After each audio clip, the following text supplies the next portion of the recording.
உயரங்களை மட்டுமல்ல, வாழ்க்கையையும் உயர்த்துகிறோம். துல்லியமான தொழில்நுட்பம், நம்பகமான பாதுகாப்பு, உயர்வின் புதிய அடையாளம். Accord elevators.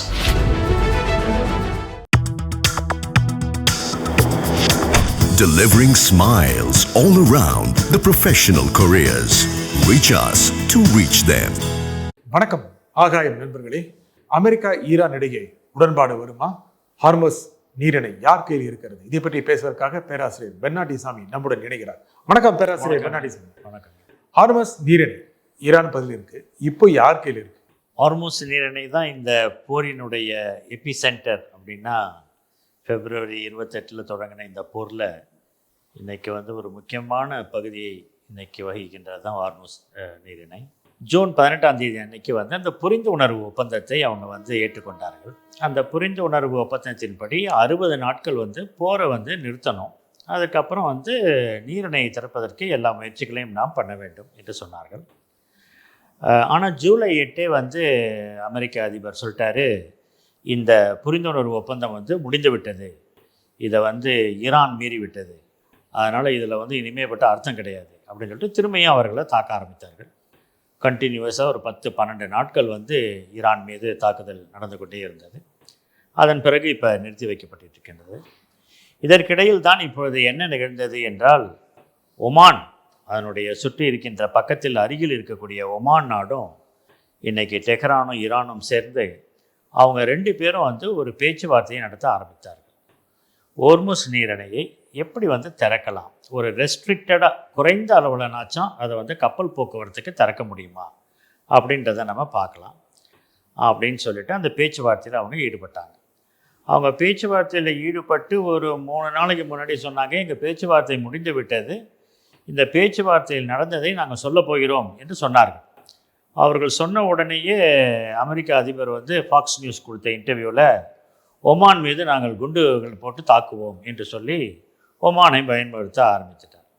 ஆனால் ஒமான் ரொம்ப தெளிவாக சொல்கிறாங்க, முதலேருந்தே இந்த போரை பொறுத்த வரைக்கும் நாங்கள் ஒரு நியூட்ரல் பவர், நாங்கள் ஒரு நடுநிலையை தான் நாங்கள் வகிக்கின்றோம். நாங்கள் ஈரானுக்கோ அமெரிக்கா நாங்கள் 2 பேருக்குமே நாங்கள் சப்போர்ட் பண்ணல. அதே சமயத்தில் இந்த போர் ஆரம்பித்ததுலேருந்து ஒமான் அதிகமாக தாக்கப்பட்டிருக்கு, நாங்கள் தான் தாக்குதலுக்கு உள்ளாயிருக்கோம். ஏன்னா இந்த ஹோர்முஸ் நீரிணையை நீங்கள் பார்த்தீங்கன்னா அதனுடைய சதர்ன் பார்ட், தெற்கு பகுதி இவங்களுக்கு, வடக்கு பகுதியில் தான் ஈரான் இருக்கின்றது. அதனால் இவங்க 2 பேரும் சேர்ந்து இருக்கின்ற ஹோர்முஸ் நீரிணையினால இவங்க ஒரு உடன்பாடு எட்டி விட்டார்கள் என்றால் அந்த உடன்பாட்டின் அடிப்படையில் கப்பல் போக்குவரத்தை தொடங்கலாம் என்பது தான். ஆனால் இப்போ கப்பல் போக்குவரத்து இருக்குது தானே இருக்கு. கப்பல் போக்குவரத்து இருக்குது, ரொம்ப வெகுவாக குறைந்து விட்டது. நேற்று கூட சொல்லியிருக்காங்க ஒரு 9 கப்பல் தான் போயிருக்கு, அதுக்கு முன்னாடி ஒரு 11 கப்பல். அதனால் வெகுவாக குறைந்து விட்டது, ரொம்ப குறைந்த அளவில் தான் இப்போ இந்த கப்பல் போக்குவரத்து நடக்குது. மேலாண்மை செலுத்துறது யார், ஈரானா அமெரிக்காவா? இப்போ மேலாண்மையை பொறுத்த வரைக்கும் இந்த 2 நாடுகளும் இவங்க பேசி முடித்ததில் என்ன தெரிய வருது அப்படின்னு சொன்னால், கிட்டத்தட்ட ஈரான் என்ன சொல்லுதுன்னா, இந்த ஹோர்முஸ் நீரிணையை திறப்பதற்கு, அதில் கப்பல் போக்குவரத்து தடையில்லாமல் நடத்துவதற்கு ஒரு 5-7% அந்த கப்பல்கள் கொண்டு வருகின்ற பொருட்களுடைய மதிப்பில் 5-7% டேக்ஸாக கொடுக்கணும் அப்படின்றத ஈரான் வலியுறுத்தி சொல்லிக்கொண்டே இருக்கின்றது. அதை தான் கிட்டத்தட்ட இன்றைக்கி ஒரு ஈரானுக்கும் ஒமானுக்கும் ஏற்பட்டிருக்கக்கூடிய அந்த ஒரு ஒப்பந்தம். அப்படி ஒரு ஒப்பந்தத்தில் டிரான்சிட், அதாவது நீரிணையை இப்போ ஒரு டிரான்சிட்டை நம்ம பயன்படுத்தலாம். எப்படி ஒரு பகுதியிலேருந்து இன்னொரு பகுதிக்கு போனோம், நடுவில் கொஞ்சம் காலம் எடுத்துக்கிறாங்கல்ல தங்குவதற்கோ, அதுதான் டிரான்சிட்ன்ற பீரியட். அந்த டிரான்சிட்டை எப்படி ஹோர்முஸ் நீரிணையை இப்போ வச்சுக்கலாம் அப்படின்றத பற்றி தான் 2 பேருமே இப்போ பேச்சுவார்த்தை நடத்தியிருக்கிறார்கள். அதில் இந்த போரினுடைய இந்த போரில் 2 விஷயம் அமெரிக்கா கேட்டுக்கொண்டே இருக்கின்றது. ஒன்று ஹோர்முஸ் நீரிணை திறக்கப்பட வேண்டும். அந்த ஹோர்முஸ் நீரிணையில் இன்றைக்கி எல்லா கப்பல்களும் போய் வர்ற மாதிரி இன்றைக்கி இருக்கணும் அப்படின்றத அதை சொல்லிக்கொண்டே இருக்கிறார்கள். இரண்டாவது ஈரான் அணு ஆயுதத்தை வைத்திருக்க முடியாது, அது நாங்கள் அதற்கு வேண்டிய ஒரு உறுதி செய்வோம் என்பது தான் அமெரிக்கா சொல்லிக்கொண்டே இருக்கின்றது. அதனால் இந்த போரை பொறுத்த வரைக்கும் இன்றைக்கி 2 விஷயங்கள் தான். ஒன்று ஹோர்முஸ் நீரிணை திறக்கப்பட வேண்டும், மிக விரைவில் திறக்கப்பட வேண்டும். கப்பல் போக்குவரத்து தடையில்லாமல் இருக்க வேண்டும் என்பது தான் ஒன்று. இதை வந்து இவங்க ரெண்டு நாடுகளும் இப்போ பேசுறது வந்து இப்போ அமெரிக்கா அப்போஸ் பண்ணுறதுனால இந்த போர் வந்து நீளுவதற்கான வாய்ப்பு இருக்குது அப்படின்றது இன்னைக்கு நிறைய பேர் குறிப்பிட்டு. ஆனால் ஈரான் தொடர்ந்து தன் கட்டுப்பாடு தான் இருக்கு, தன்னுடைய நிபந்தனைகளை அமெரிக்கா ஏற்றுக்கொள்வதை தவிர வேறு வழி இல்லை அப்படின்னு சொல்றதுக்கான காரணம் என்ன? ஈரான் வந்து சொல்றதுல வந்து ஒரு உண்மை இருக்குது. ஏன்னா இந்த போர் ஆரம்பித்ததுலேருந்தே February 28 இன்னைக்கு வரைக்கும் ஹோர்முஸ் வந்து ஈரானுடைய கையில் தான் இருக்கின்றது. ஏன்னா அந்த நீரிணையில் வந்து இன்றைக்கி வந்து கப்பல் போக்குவரத்து என்பது மிக மிக மிக விரைவாக இன்றைக்கி வந்து குறைக்கப்பட்டு விட்டது. அவங்களுக்கு என்ன பிரச்சனைனா, ஈரானுக்கு என்ன பிரச்சனைனா, அமெரிக்காவினால் ஏற்பட்ட கப்பல் முற்றுகை. அந்த ஈரானுக்கு வரக்கூடிய கப்பல்கள், போகக்கூடிய கப்பல்களை வழிமறித்து அமெரிக்கா தடுக்கின்ற காரணத்தினால்தான் அது ஒரு பிரச்சனையாக இன்றைக்கி வந்து ஈரான் எடுத்திருக்கின்றது. ஹோர்முஸ் இந்த போர் ஆரம்பித்ததிலிருந்து இதுவரைக்கும் ஹோர்முஸ் வந்து ஈரான் கையில் தான் இருக்கின்றது. அவர்கள் தான் அது மேலே ஆதிக்கம் செலுத்தி கொண்டிருக்கிறார்கள். அதில் வந்து ஒரு சின்ன விதத்தில் வந்து ஒரு நெகோசியேஷன், ஒரு பேச்சுவார்த்தை, இந்த 5 மாதங்களாக இந்த போர் நடக்கின்ற காரணத்தினால எரிவாயு பொருட்கள் வந்து கொண்டு வராமல் LNG LPG ரெண்டுமே இன்றைக்கி போவாட்டி இன்றைக்கி வந்து ஓரளவுக்கு வந்து சேர்த்து வைத்த பொருட்கள் வந்து ஒரு 5 மாதம் 6 மாதம் வந்து வைத்துக் கொள்ளலாம். அதற்கும் மேலே நீடிச்சுன்னு சொன்னால் எல்லா நாடுகளுமே கஷ்டப்படுவாங்க அப்படின்ற காரணத்துக்காக தான் இந்த ஒரு டிரான்சிட் பாத் ஒன்று உருவாக்கலாமா அப்படின்னு சொல்லிட்டு தான் 2 பேரும் பேசியிருக்கிறாங்க. இதற்கு வந்து மற்ற நாடுகளுடைய உறவும் மற்ற நாடுகளுடைய சப்போர்ட்டும் இதுக்கு இருந்துச்சுன்னு சொன்னால் இதற்கு வாய்ப்பு இருக்கும். இதை அமெரிக்கா வந்து எப்படி புரிந்து கொள்வார்கள் என்று தெரியவில்லை. அவர்கள் வந்து ஒமானை, நீங்கள் இப்போ சொன்னீங்க ஈரான் கையில் தான் இருக்கிறது அப்படின்னீங்க. ஈரான் எதுக்கு அதை பிளாக் பண்ணி வச்சிருக்கு? பிளாக் பண்ணி வச்சிருக்கிறது யாருக்காக, யாருக்கு எதிராக? இன்னைக்கு ஈரான் வந்து ஹோர்முஸ் நீரிணையை அவங்களுக்கு இருக்கிற ஒரே இது வந்து அமெரிக்காவை அடிப்பணிய வைக்கிறதுக்கு ஒரே வழி வந்து அவங்களுக்கு வந்து ஹோர்முஸ் நீரிணையை திறக்காமல் அவர்கள் கைவசம் வைப்பது தான் அவர்களுக்கு வந்து இன்னைக்கு இருக்கக்கூடிய ஒன்று. அப்போ அணு ஆயுதமாக வச்சிருக்கிறதோ இல்லை அதை பயன்படுத்துறதோ, அது செறிவூட்டப்பட்ட யுரேனியம் வச்சிருக்கிறதோ அதெல்லாம் இல்லை. ஹோர்முஸ் நீரிணையை தன் கட்டுப்பாட்டில் வைத்தாலே அமெரிக்கா அடிபணிந்து விடும் என்பது நன்றாக தெரியும். அதுதான் நடந்து கொண்டிருக்கின்றது. அமெரிக்காவும் வந்து இந்த 5 மாதங்களுக்கு அப்புறம் இந்த எரிபொருள்கள் விலையேற்றம் மிக அதிகமாக இருக்கின்ற காரணத்தினால், அவர்கள் நாட்டிலையுமே அதிகமாக அது ஏறிவிட்ட காரணத்தினால், அவர்கள் நாட்டிலையுமே அதற்கு வந்து எதிர்ப்பு அதிகமாக இருக்கின்ற காரணத்தினால இப்போ வந்து ஒரே ஒரு 1 பாயிண்ட் அஜெண்டா தான். முன்னாடி வந்து 4, 5, 7, 8ன்னு டிமாண்ட்ஸ் வச்சாங்க. இப்போ ஒரு டிமாண்ட் தான் வைக்கிறாங்க. ஹோர்முஸ் நீரிணை திறக்கப்பட வேண்டும், இந்த செறிவூட்டப்பட்ட யுரேனியத்தை ஈரான் கொடுக்க வேண்டும், அணுசக்தி அவங்கள்ட்ட இருக்கக்கூடாது. இதுதான் சொல்கிறேன். முதல் விஷயம் வந்து ஹோர்முஸ் நீரிணை மட்டும்தான். நீங்கள் சொன்னீங்க அமெரிக்காவை அடிபணிய வைப்பதற்கு ஈரான் அதை பயன்படுத்துகிறது என்று. இப்போ இருக்க நிலவரத்தை பொறுத்த வரைக்கும் ஹோர்முஸ் நீரிணை திறக்கப்பட வேண்டும் என்பதற்காகவே மெதுவாக அமெரிக்கா அடிபணிந்து வருகிறதா?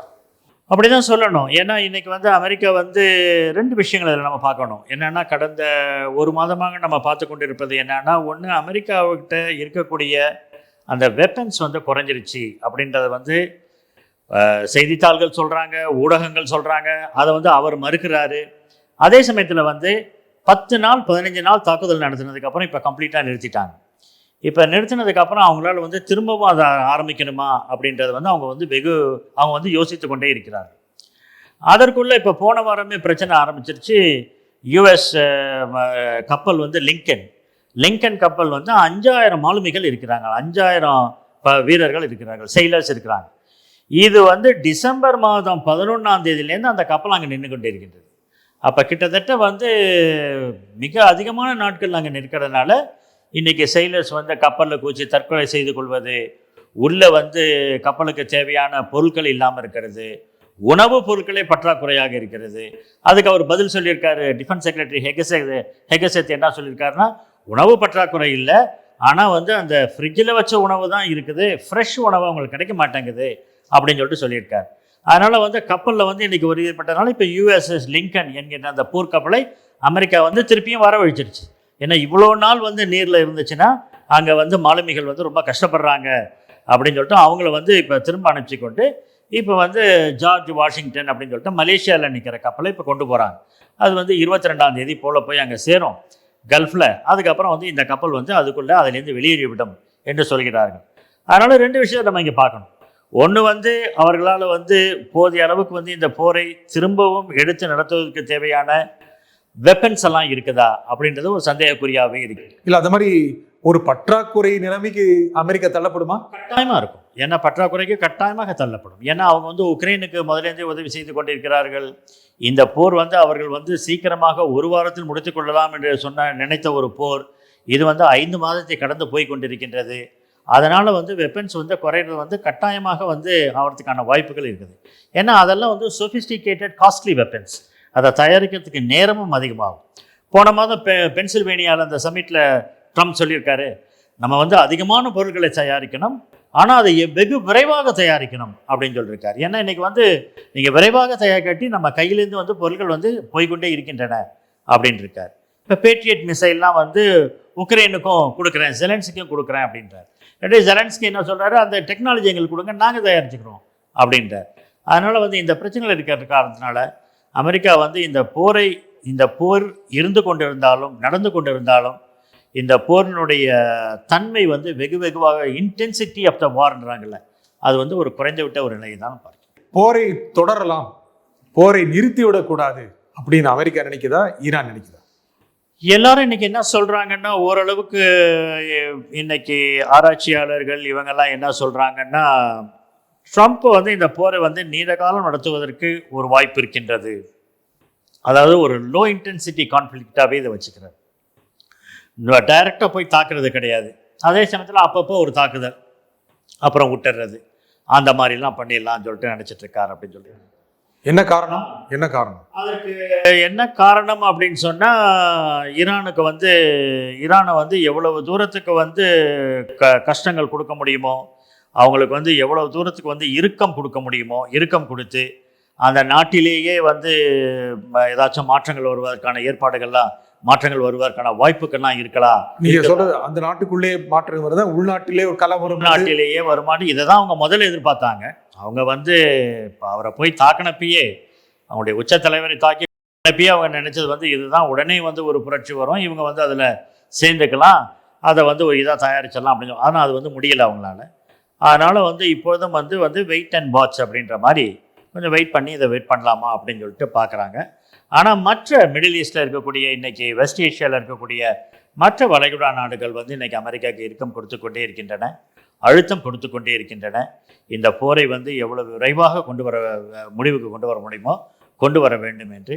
ஏன்னா நேற்று கூட அபுதாபி மேலே 2 மிசைல் தாக்குதல் நடந்திருக்கு அப்படின்னு சொல்லிட்டு அபுதாபி சொல்லி ஈரான் மேலே இருக்கக்கூடிய உறவுகளை எல்லாத்தையும் நாங்கள் முடிச்சுக்கிறோம் அப்படின்னு சொல்லிட்டு முதல் ஒரு அரபு நாடு இன்றைக்கி சொல்லியிருக்குது. இதை தொடர்ந்து நம்ம பார்க்கணும், ஈரான் வந்து மற்ற நாடுகளோடு அவங்க வைத்திருக்கக்கூடிய உறவுகள் அது பாதிக்கப்படுமே, ஆனால் எப்படி என்ன அப்படின்னு சொல்லிட்டு பார்க்கணும். நீ ஈரானும் இந்த வார் தொடரட்டும் அப்படின்னு நினைக்குதா? ஈரான் வந்து எப்பொழுதுமே ஒரு லாங் வாருக்கு ரெடி தான். அவங்களுக்கு வந்து இந்த ஷார்ட் வார்ன்றது அமெரிக்கா இஸ்ரேல் போல் அவங்க 8 நாள் 10 நாள் வார்லாம் அவங்களுக்கு கிடையாது. அவங்க வந்து பல ஆண்டுகள் போர் புரிவதற்கான, ஏன்னா அவங்களோட வந்து எல்லாமே இருக்குது. அது வந்து ஒரு பெரிய நாடு, 93.3 மில்லியன் மக்கள் இருக்கின்றார்கள். IRGCலாம் வந்து ரொம்ப ஸ்ட்ராங்காக இருக்கிறாங்க, சிஜிலாம். அதனால் வந்து அவங்க வந்து இந்த போரை விட்டு கொடுக்கறதுக்கோ, ஏன்னா அவங்கள பொறுத்த வரைக்கும் இது வந்து வாழ்வா சாவா என்பதற்கான ஒரு போர். இனிமேல் பட்டு அவங்க மேலே வந்து பொருளாதார தடை என்பது, இனிமேல் வந்து திருப்பி வைக்கக்கூடிய குற்றச்சாட்டுகள், நீங்கள் வந்து அணு ஆயுதங்களை வைத்திருக்கிறீர்கள் என்று. அப்போ ஜூன் மாதம் போன வருஷம் வந்து 12 நாள் போட்டு அடின்னு அடித்து எல்லா இதையும் எடுத்துக்கிட்டீங்க, நியூக்ளியர் ஸ்டேஷன்ஸ் எல்லாத்தையும் தாக்குனீங்க, நியூக்ளியர் சயின்டிஸ்ட்டை கொடுத்தீங்க, அதுக்கப்புறமும் திருப்பியும் நியூக்ளியர் பவர் இருக்குன்னா எங்கே இருக்குது அப்படின்னு அவங்க கேட்குறாங்க. அதனால் வந்து இது வந்து ஈரானை பொறுத்த வரைக்கும் வாழ்வா சாவா என்பதற்கான ஒரு போர். அதில் அவங்க துணிந்து கடைசி வரை நிற்பாங்க. இதன் மூலமாக நீங்கள் சொல்கிறீங்க ஈரான் துணிஞ்சு நிற்பாங்க அப்படின்னா, இந்த வாரோட இன்னைக்கு நிலைமை, இந்த போரோட இன்னைக்கு நிலைமையை பார்க்கும் பொழுது ஈரானோட கை கொஞ்சம் ஓங்கி இருக்கு அப்படிங்கிற நிலவரமா, இல்லை அமெரிக்கா அதை மீறி தாக்குதல் தொடுத்து கையை ஓங்கி செய்ய முடியும்? இந்த 5 மாதங்களாக நம்மளுக்கு வந்து மிக தெளிவாக கிடைத்து கொண்டிருக்கிற ஒரு செய்தி என்னன்னா, ஈரானுடைய ரெசிஸ்டன்ஸ் என்பது, அவர்கள் கொடுக்கக்கூடிய ரெசிஸ்டன்ஸ் வந்து மிகவும் அற்புதமாக இருக்கின்றது. அவர்கள் வந்து இந்த போரை சந்தித்த விதம், இதை எடுத்துக்கொண்ட விதம், அந்த நாட்டில் இன்றைக்கி மக்கள் எல்லோரும் இணைந்து நிற்கின்றது, துணிந்து இணைந்து நின்று இந்த போரை அவர்கள் சந்திக்கின்றார்கள். அந்த விதத்தில் வந்து ஈரான் வந்து இந்த போரை வந்து வெகு நாட்களுக்காக, நீண்ட நாட்களாக எடுக்கக்கூடிய ஒரு போராக தான் அவர்கள் எடுத்துக்கொண்டிருக்கிறார்கள். அதனால் ஈரானை பொறுத்த வரைக்கும் அவர்கள் கைதான் ஓங்கி இருக்கின்றது. இந்த 5 மாதத்தில் வந்து ஹோர்முஸ் நீரிணையை திறக்க முடியலையே. அமெரிக்கா வந்து என்னதான் நேவல் முற்றுகை கப்பல் முற்றுகையெல்லாம் அவங்க இட்டால் கூட, நேவல் பிளாக்கேட்லாம் இருந்தால் கூட அவங்களால வந்து இன்றைக்கு வரைக்கும் அதை வந்து திறக்க முடியலை. இதுலேருந்தே தெரியுது வந்து கட்டாயமாக இன்றைக்கி வந்து ஈரானுடைய கைதான் இன்றைக்கி ஓங்கி இருக்கின்றது. அதனால் அமெரிக்கா வந்து எவ்வளோ மினிமமில் இந்த வாரை முடிச்சுக்க முடியுமோ அந்த ஒரு மினிமம் டிமாண்ட்ஸோடு இந்த போரை முடிச்சுவதற்கான வாய்ப்பும் இருக்கின்றது. ஏனெனில் அமெரிக்க தேர்தலை வந்து ட்ரம்ப் வந்து கட்டாயமாக வந்து ஒரு இதாக பார்ப்பார். ஏன்னா வர நவம்பர் மாதம் தேர்தல், அவங்களுடைய காங்கிரஸில் வந்து கீழவை 435 பேர் அவங்க எலெக்ட் பண்ணி ஆகணும், 33 செனேட்டர்ஸ் எலெக்ட் பண்ணி ஆகணும். காங்கிரஸில் இப்போ அவருக்கு மெஜாரிட்டி இருக்குது. அது நிச்சயமாக அந்த மெஜாரிட்டி போயிடுச்சுன்னா அவரால் இப்போ அவர் செயல்படுற மாதிரி அவரால் செயல்பட முடியாது. உள்நாட்டிலையும் செயல்பட முடியாது, வெளிநாட்டிலையும் செயல்பட முடியாது. டொமஸ்டிக் பாலிசிலையும் இன்டர்நேஷ்னல் ஃபாரின் ரெண்டுத்துலையுமே அவரால் செயல்பட முடியாது. அதனால் வருகின்ற தேர்தலில் அவர் வெற்றி பெற வேண்டும் என்று அவர் நினைத்தால் இந்த போரை எவ்வளவு சீக்கிரம் முடித்துக்கொள்ள முடியுமோ அவ்வளோ சீக்கிரம் முடித்து. இது அவருக்கு உள்நாட்டில் லாபம் கொடுக்கும். முடித்துக் கொள்வதா, தொடர்வதா, வெற்றி என்று சொல்லிக் கொள்வதா? அவருக்கு முடிச்சு கொடுத்தாருன்னா அவருக்கு அவருடைய பார்ட்டிக்கு வந்து ஒரு எட்ஜ் இருக்குது. அவர் முடிக்கலன்னு சொன்னால், ஏன்னா இன்றைக்கி வந்து உள்நாட்டிலேயே வந்து நிறைய பேர் இந்த போர் வந்து ஒரு தேவையில்லாத ஒரு போர், இந்த போர்னால் வந்து இன்றைக்கி வந்து பொருட்களுடைய விலை இன்றைக்கி ஏறிவிட்டன, அதனால் இந்த போரை முடித்துக்கொள்ள வேண்டும் என்று சொல்கின்றார்கள்.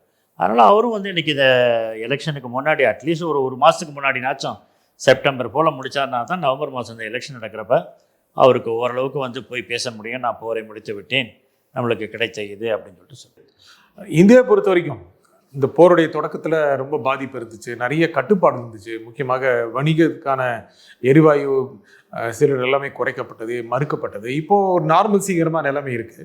என்ன பேலன்ஸ் இருக்குது? உண்மையை சொல்லப்போனால் ஈரானோட இந்தியாவுக்கு இணக்கமான ஒரு உறவு இருக்கா? எப்படி நம்முடைய பொருளாதாரம், நம்முடைய எரிவாயு தேவைகள், இது எப்படி இந்தியா சரி செய்து கொள்கிறது? இந்தியா வந்து முதல்ல போர் ஆரம்பித்தப்போ இந்த மாதிரியான கட்டுப்பாடுகள் எல்லாமே கொண்டு வந்திருந்தாங்க. ஏன்னா வந்து அரபு நாடுகள் தாக்கப்பட்டன. அரபு நாடுகளில் வந்து அதுவும் சவுதி அரேபியா, கத்தார், இங்கிலேருந்து நம்மளுக்கும் வந்து இன்றைக்கி எல்என்ஜி இதெல்லாம் வந்ததெல்லாம் வந்து அந்த நாட்டிலேருந்து தான். ஃபெர்டிலைசர்ஸ் அதெல்லாம் வரலாம். குவைத்து தாக்கப்பட்டது. அதனால் அந்த அந்த தாக்குதல்கள்லாம் இப்போ நிறுத்தப்பட்டு விட்டதுனால நம்மளுக்கு வந்து வரக்கூடிய பொருட்கள் வந்து கொண்டிருக்கிறது. உங்களுக்கு வந்து உலக வர்த்தகத்தில் வந்து ஒரு 20% தான் ஹோர்முஸ். மற்றபடி மற்ற இடங்கள்லேருந்து லாங் ரூட்லேருந்து வர்றதெல்லாம் இன்றைக்கி வந்துட்டு தான் இருக்குது. இன்னொன்று ரஷ்யாவிலேருந்து நம்மளை ஆயில் வாங்குறதுக்கான இது நம்மளுக்கு கிடச்சிட்டதுனால நம்ம ரஷ்யாவிலேருந்து ஆயில் வாங்கிட்டு இருக்கோம். அதற்கு ஒரு நிபந்தனையை போட்டிருக்காரு, நீங்கள் தொடர்ந்து வாங்கினீங்கன்னா 100% இது வந்து உங்களுக்கு மேலே இருக்கும் அப்படின்னு சொல்லிட்டு இன்றைக்கி ட்ரம்ப் வந்து ஒரு பயத்தை இன்றைக்கி காட்டியிருக்கிறார். அந்த மாதிரியான பிரச்சனைகள் தான் இருக்க ஒழிய நம்மளுக்கு வந்து கிட்டத்தட்ட வர வேண்டிய பொருட்கள் வந்து கொண்டு தானே இருக்கின்றன. ஏன்னா இந்த நேச்சுரல் கேஸ் எல்லாம் வந்து இந்த ஃபெர்டிலைசர்ஸ், ஏன்னா நம்மளுக்கு வந்து இந்த கரீஃப் பருவத்தில் வந்து நம்மளுக்கு பயிரிடுதல், நம்மளுக்கு வந்து விவசாயம் பாதிக்கப்பட்டு விடாமல் இருக்கிறதுக்கு, இந்த ஃபெர்டிலைசர் ப்ரைஸஸ் ஜாஸ்தியாகாமல் இருக்கிறதுக்கு அதெல்லாம் வந்துச்சுன்னா இன்னும் கொஞ்சம் நல்லாயிருக்கும். ஓரளவுக்கு 5 மாதம் 6 மாதங்கள் என்பதை வந்து எந்த நாடுமே ஓரளவுக்கு தாக்குப்பிடித்து விடுவார்கள். எமர்ஜென்சியில் அவங்க வந்து சேர்த்து வைத்தது அதெல்லாம் வெளியில் கொண்டு வர்றப்போ ஒரு தன்மை, ஒரு 6 மாதம் 8 மாதம் இது ஆச்சுன்னு சொன்னால் அதனுடைய இது வந்து இன்னும் அதிகமாக தெரிவதற்கான வாய்ப்புகள் இருக்கின்றன. முக்கியமாக ஈரான் தன்னுடைய சுற்றி இருக்கின்ற அரபு நாடுகளை தாக்குவதற்கு, குறிவைப்பதற்கு தயாராக இருக்கிறது. ஏற்கனவே தாக்குதல் நடத்தி கொண்டிருக்கிறது. இந்த போர் தொடர்ந்தால் மற்ற அரபு நாடுகள், அமெரிக்கா சார்பான அரபு நாடுகள் ஈரானோடு உறவை முறித்து கொண்டு முழுக்க ஒரு எதிரி நாடுகளாகவே மாறி போவதற்கான வாய்ப்பு இருக்கிறது. இல்லை, இன்றைக்கி இதை பார்க்குறப்ப வந்து எப்படி இருக்குன்னு சொன்னால், இன்றைக்கி வந்து அந்த வெஸ்ட் ஏஷியா அப்படின்றதே வந்து இன்றைக்கி வந்து ஒரு ஒன்றாக இன்றைக்கி சேரக்கூடிய ஒரு வாய்ப்பு இன்றைக்கி மிக அதிகமாக இருக்கின்றது. எகிப்து, துருக்கி, சவுதி அரேபியா இவங்க எல்லாருமே இன்றைக்கி என்ன சொல்கிறாங்கன்னா, ஒரு மாதிரி வந்து ஒரு வெஸ்ட் ஏஷியன் நேட்டோ மாதிரி நம்முடைய செக்யூரிட்டி அப்படின்னு சொல்லிட்டு. இன்னொன்று, அவர்கள் எல்லாருமே வந்து ஈரானை ஆதரிக்கிறார்கள். ஈரானுக்கு வந்து அவர்கள் எதிரியால். ஈரான் நாடும் ஒரு மிகப்பெரிய நாடு, பழமை வாய்ந்த நாடு, பழைய கலாச்சாரம், பழைய சிவிலைசேஷன். அதனால் வந்து அவங்களுக்கு வந்து ஈரான் எதிர்ப்பு இல்லை. அவங்க ஈரானில் இருக்கக்கூடிய 90% மேலே இன்றைக்கி வந்து ஷியா பிரிவினர் இருக்கிறாங்க. மற்ற நாடுகள்லேயும் ஷியா பிரிவினர் இருக்காங்களே. மற்ற நாடுகள்லேயும் ஷியா பிரிவினர் 50% இருக்காங்க, 60% இருக்காங்க, 30% இருக்காங்க, பஹ்ரைனில் இருக்கிறாங்க, கத்தாரில் இருக்கிறாங்க, குவைத்தில் எல்லா நாடுகளிலுமே இருக்கிறாங்க. அப்படி இருக்கிறப்ப வந்து அவங்க வந்து ஈரானை வந்து பகைத்து கொள்வதற்கு வாய்ப்பு இல்லை. இந்த போர்லேயே அமெரிக்கா வந்து ஒரு தாமதம் இன்றைக்கி காமிக்கிறதுக்கு ஒரு காரணம் என்னன்னா, அமெரிக்காவுடைய நட்பு நாடுகளை இன்றைக்கி அமெரிக்காவை வந்து நீங்கள் வந்து ஈரான் மீது தாக்குதல் செலுத்துவதை குறைத்து கொள்ளுங்கள். நீங்கள் எப்பெல்லாம் அவங்கள தாக்குறீங்களோ அவங்க வந்து எங்களை தாக்குறாங்க. அதனால் நீங்கள் வந்து அவங்க தாக்குவதை நீங்கள் நிறுத்துங்க. ரெண்டாவது, பேச்சுவார்த்தையின் மூலமாக எவ்வளோ சீக்கிரம் இந்த போரை முடிவு கொண்டு விடுமோ கொண்டு வாருங்கள். இதில் இஸ்ரேல் ஃபேக்டர் என்ன? இஸ்ரேல் ஒரு அமெரிக்காவுடைய திட்டங்களுக்கு ஒரு முட்டுக்கட்டையாக இருக்கிறது. இஸ்ரேல்னால் தானே இந்த வாரே. அதனால் வந்து இஸ்ரேல் தான் இந்த போரை தொடங்குவதற்கு காரணமே இஸ்ரேல் தான். அதனால் வந்து இந்த போரினுடைய போக்கு, இந்த போர் வந்து இன்னைக்கு வந்து வெஸ்ட் ஏஷியாவில் வந்து ஒரு அமைதி நிலவ வேண்டும் என்றால் பலஸ்தீனம் உருவாக வேண்டும். இன்னைக்கு முந்தா நேற்று கிட்டத்தட்ட ஒரு வாரமாக வந்து இன்னைக்கு வெஸ்ட் பேங்கில் வந்து அவங்க இஸ்ரேல் வந்து ஆட்களை கொன்று கொண்டே இருக்கிறார்கள். நேற்று ஹமாஸை திருப்பியும் தாக்கியிருக்கிறார்கள். ஒரு குழந்தை உள்பட கொல்லப்பட்டிருக்கிறார்கள். அப்படி இருக்கிறப்ப வந்து இஸ்ரேல் வந்து இன்னைக்கு மிடில் ஈஸ்டில் வந்து இன்னைக்கு வெஸ்ட் ஏஷியாவில் வந்து ஒரு கண்டெயின் பண்ணப்பட வேண்டிய ஒரு நாடு அப்படின்னு சொன்னால் அந்த நாடு தான் பலஸ்தீனம் உருவாக வேண்டும். எல்லா நாடுகளுமே இன்றைக்கி கிட்டத்தட்ட ஏற்றுக்கொண்ட ஒரு நிலையில் 2 நாடுகள் உருவாக வேண்டும் என்ற நிலையில் இஸ்ரேல் 1948 உருவான நிலையில் இன்றைக்கி பலஸ்தீனம் உருவானால்தான் அங்கே நிரந்தர அமைதி என்பது அப்பொழுது தான் வரும். அமெரிக்கா தொடர்ந்து இஸ்ரேலுக்கு சொல்லிட்டு இருக்காங்களே, இஸ்ரேலுக்கு கடுமையான விமர்சனங்களை வைக்கிறாரு ட்ரம்ப், ரொம்ப வசைப்படுறாரு. இன்னும் அது தொடருமா இல்லை மறுபடியும் சமரசமாயிருமா? கொஞ்சம் இப்போ அவர் அமெரிக்காவுக்கு போயிட்டு வந்தார். நெத்தன்யாவு போயிட்டு வந்த பிறகு கூட அவர் ஏன்னா இந்த வருஷம் எலெக்ஷன் நெத்தன்யாவு பார்ப்பார். அவருக்கு டெமோக்ராட்ஸ் பக்கம் அவருக்கு சப்போர்ட் இருந்துச்சுன்னா அங்கே ஜாயின் பண்ணிப்பார், இங்கே ஜாயின் பண்ணிப்பார், அந்த மாதிரி அவர் பண்ணுவார். இஸ்ரேலையும் தேர்தல் வருகின்றது. அதனால் வந்து இஸ்ரேல் தேர்தல், அமெரிக்க தேர்தல், அமெரிக்கா வந்து இப்போது தான் இஸ்ரேலுடைய உண்மையான முகத்தை தெரிந்து கொண்டு இவர்கள் மூலமாக தான் நம்ம இந்த போருக்கு வந்து போக வேண்டியதாக இருந்தது, நெருக்கப்பட்டோம். இனிமேல் பட்டு இன்னொரு நாடு கொடுக்குற அழுத்தத்துக்காக நம்ம போகக்கூடாது அப்படின்றதை அமெரிக்கா வந்து இந்த போரின் மூலமாக கட்டாயமாக உணர்வார்கள் என்று தான் எல்லோரும் எதிர்பார்க்கிறோம். போர் தொடரக்கூடாது அப்படிங்கிறதுல இஸ்ரேல் ஒரு முடிவெடுக்க வாய்ப்பு இருக்கா? இஸ்ரேலை பொறுத்த வரைக்கும் அவர்களுக்கும் வந்து ஒரு அமைதி வேண்டும். பட் அவங்க வந்து இந்த போரை வைத்துக்கொண்டு இப்போ ஈரான் மேலே இருக்கக்கூடிய போரை வைத்துக்கொண்டு இன்றைக்கி வந்து லெபனான் மேலேயும், இன்றைக்கி வந்து வெஸ்ட் பேங்க் மேலேயும், இன்றைக்கி வந்து இஸ்ரேல் மேலேயும் அவங்க தாக்குதல் நடத்தி கொண்டே இருக்கிறார்கள். இதுதான் ஈரான் வந்து முதலேருந்தே சொல்லிட்டு இருக்கு. எந்த ஒரு அமைதி பேச்சுவார்த்தையிலையும் போர் நிறுத்தம் என்று சொன்னால் தேர்ட் ஃப்ரண்ட், அதாவது வந்து இஸ்ரேல் வந்து மற்ற நாடுகள் மேலே போர் தொடுப்பதும் நிறுத்தப்பட வேண்டும். இதுதான் அவங்க வந்து ஜூன் 18 கூட அந்த புரிந்துணர்வு ஒப்பந்தத்துலேயும் அவங்க தான் சொன்னாங்க. நம்முடைய போர் நிறுத்தம் மட்டும் அல்ல, இவங்களை பண்ணாங்க. அப்போ தான் அவர் நெத்தன்யாஹூ சொன்னார், உங்கள் போர் நிறுத்தம் உங்கள் 2 பேருக்கு மட்டும்தான், எனக்கு கிடையாது, நான் லெபனான் அடிக்கிறேன்னு சொல்லிட்டு அவர் வந்து ஹெஸ்புல்லா அவங்க போய் உள்ள அடித்து கொண்டே இருக்கிறார். இன்னும் அடித்து கொண்டே தான் இருக்கிறார். அதனால் வந்து இந்த போர் முடிவுக்கு கொண்டு வர்றதுக்கு கட்டாயமாக இன்றைக்கி இஸ்ரேலுக்கு வந்து ஒரு அழுத்தம் இன்றைக்கி வந்து எப்படி வந்து இன்றைக்கி மிடில் ஈஸ்டில் இருக்கக்கூடிய நாடுகள் வந்து ஒரு அழுத்தம் கொடுக்கின்றார்களோ, அமெரிக்காவுக்கு கொடுக்கின்ற அதே அழுத்தம் அவர்கள் வந்து அமெரிக்கா மேலே இஸ்ரேலுக்கும் கொடுக்கணும். இஸ்ரேலையும் கொடுத்து இஸ்ரேல் வந்து போர் நிறுத்தத்துக்கு உடன்படணும். ரெண்டாவது வந்து பலஸ்தீனம் உருவாவதற்கு அது எல்லா வழிவகைகளையும் செய்ய வேண்டும். இந்த நிகழ்ச்சியில் கருத்துக்களை குறைக்காக பேராசிரியர் பெர்னாடி சாமி மிக்க நன்றி. மீண்டும் ஒரு நிகழ்ச்சி சந்திப்போம். நன்றி, வணக்கம்.